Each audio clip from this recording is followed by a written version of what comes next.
Once upon a time there was a mother pig and her 3 piglets. 3 brothers are the same height. Round, pink, with the same funny tails.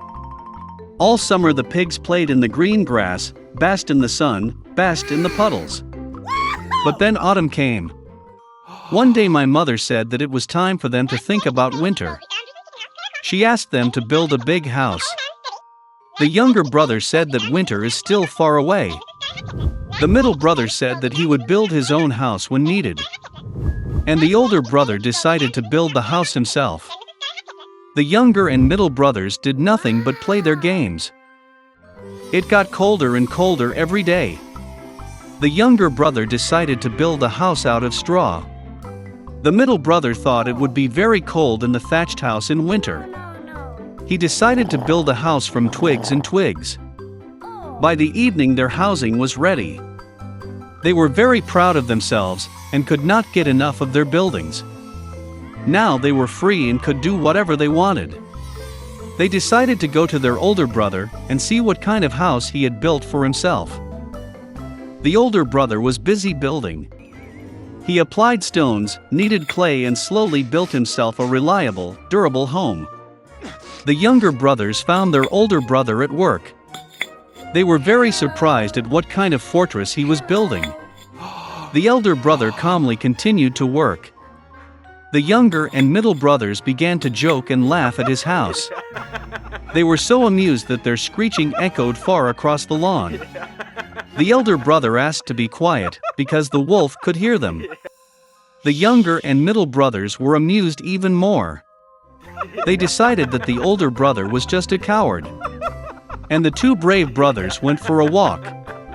On the way, they sang and danced, and when they entered the forest, they made such a noise that they woke up the wolf who was sleeping under the pine tree. The disgruntled and hungry wolf went to the place where the screeching of 2 stupid pigs came from. The brothers walked merrily and talked about how easily they would deal with the wolf. And suddenly they saw a real living wolf.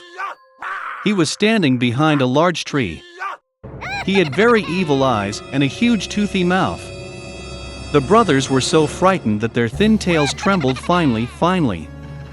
The wolf prepared to jump. He snapped his teeth and blinked his right eye. The pigs suddenly came to their senses and, screeching across the forest, rushed to run away. Raising clouds of dust, they rushed each to his own house. The younger brother ran to his thatched hut and slammed the door in front of the wolf. The wolf growled and demanded to open the door.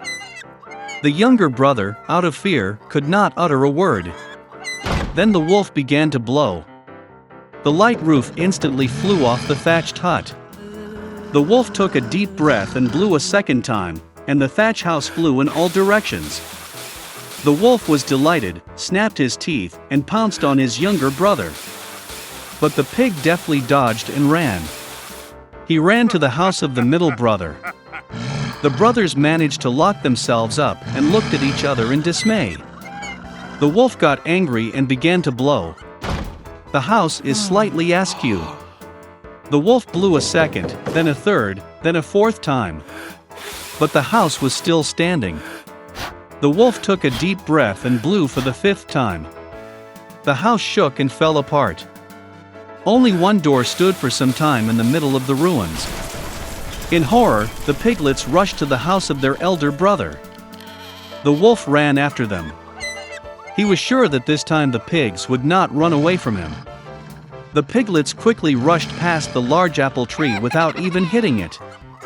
And the wolf did not have time to turn and hit the apple tree, which covered him with apples. One hard apple hit him between the eyes. A big bump jumped on the wolf's forehead. At this time, the younger and middle brothers managed to run into the house of the older brother and bolt the door. The wolf ran to the door, growled and demanded to open the door. The younger brothers were very scared and could not say anything in return. And the elder brother knew that he and his brothers had nothing to fear in a solid stone house. Then the wolf sucked in more air and blew as soon as he could. But no matter how much it blew, not a single stone moved. And then he looked up and noticed a large, wide chimney on the roof. He carefully climbed onto the roof and began to go down the pipe. The pigs heard a rustle. The elder brother immediately guessed what was the matter. He quickly rushed to the cauldron in which water was boiling and tore off the lid. The wolf went down the pipe and fell straight into the cauldron. His eyes widened to his forehead. The scalded wolf flew out with a wild roar and rushed into the forest. And the three little pigs looked after him and were glad that they had so cleverly taught the evil robber a lesson. From that time on, the brothers and their mother began to live together under one roof. Once upon a time there was an old miller who had 3 sons. When the miller died, he left his sons a mill, a donkey, and a cat. The eldest got the mill, the middle got the donkey, and the youngest had to take the cat.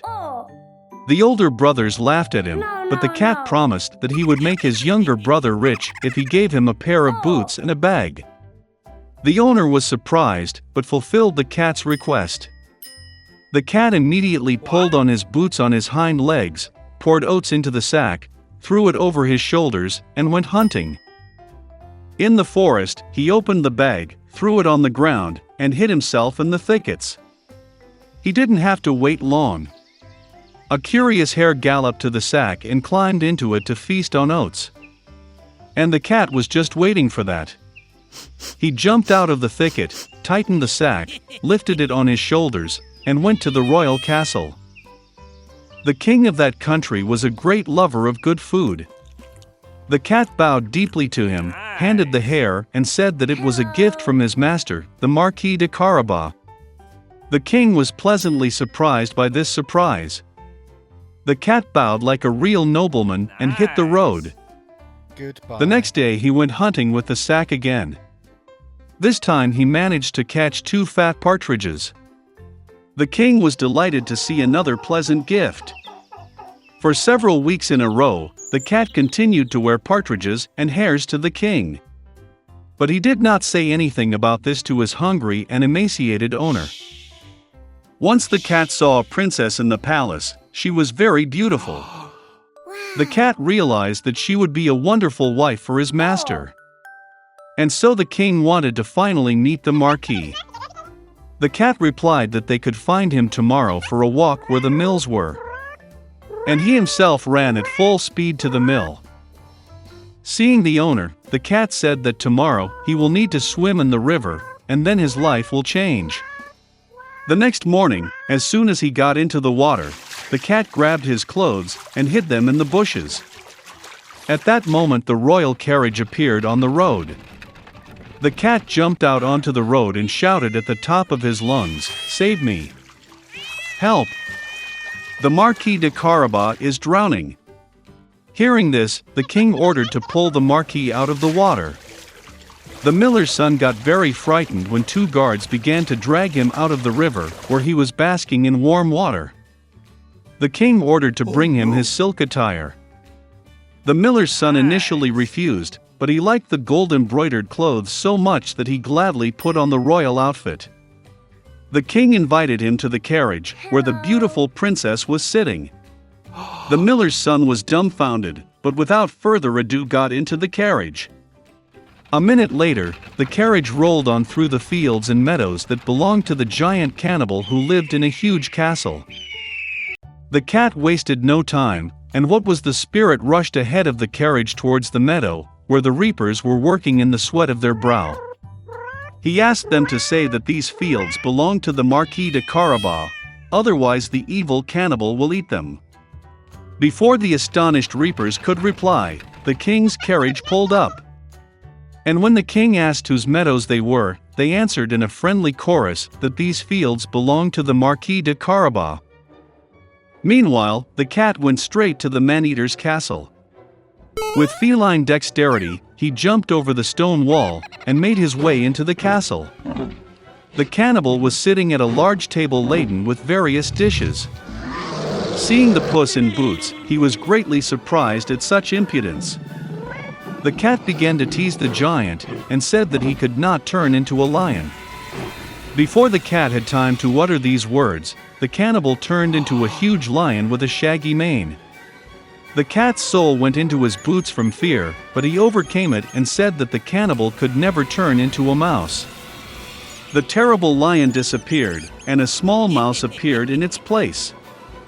And that was all the cat needed. In the blink of an eye he caught up with the mouse, caught it and ate it. At this very time, the royal carriage drove into the castle courtyard. Opening the carriage doors, the cat bowed politely and said that he was glad to see everyone in the castle of the Marquis de Carabas. It is difficult to say who was more numb from amazement at these words, the king or the miller's son, who already did not understand anything at all.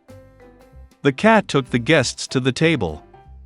At the end of the dinner, the king, having eaten to the fullest, said that the Marquis was indeed a very worthy man, therefore he would gladly give his daughter to wife. The princess was happy, young, handsome, and besides, she really liked the rich Marquis. Soon they played a wedding. So the miller's son married a princess and became a prince. All of them lived happily ever after, especially the cat, who proudly paced the palace in high boots.